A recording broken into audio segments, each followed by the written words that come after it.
રાજસ્થાનના પૂર્વ મુખ્યમંત્રી અને ભાજપના વરિષ્ઠ નેતા વસુંધરા રાજેના કાફલાને લઈને જતું પોલીસ વાહન પલટી જતા 4 પોલીસકર્મીઓ ઇજાગ્રસ્ત થયા હોવાનું સામે આવ્યું છે.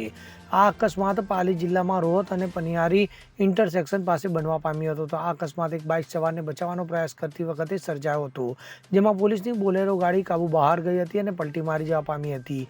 તો વસુંધરા રાજે પાલી જિલ્લાના બાલીમાં કેબિનેટ મંત્રી ઓટારામ દેવાશીની માતાના નિધન પર સાંત્વના આપવા ગયા હતા. ત્યાં વસુંધરાને એસ્કોર્ટ કરી રહેલું પોલીસ વાહન મહાદેવ હોટલ પાસે પલટી મારી ગયું હતું. તો વસુંધરા રાજે તરત જ નીચે ઉતર્યા અને ઇજાગ્રસ્ત પોલીસ કર્મીઓને એમ્બ્યુલન્સમાં બાલી હોસ્પિટલમાં સારવાર અર્થે ખસેડ્યા હતા. તો હાલ ઇજાગ્રસ્તની હાલત સ્થિર હોવાનું કહેવાય છે. તો હાલમાં વિગતવાર વિગતોની રાહ જોવાઈ રહી છે. તો ઉલ્લેખનીય છે કે આ પહેલા સીએમ ભજનલાલ પણ મુન્દ્રા ગામમાં રાજ્ય મંત્રી ઓતરામ દેવશીના ઘરે પહોંચ્યા હતા અને તેમની માતાના નિધન પર શોક વ્યક્ત કર્યો હતો.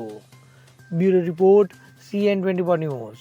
હવે જુઓ દેશ દુનિયાની તમામ ખબરો તમારી આંગળીના ટેરવે. ઉઠાવો મોબાઈલ અને Google Play Store પરથી ડાઉનલોડ કરો અમારી CN24 ન્યૂઝ મોબાઈલ એપ.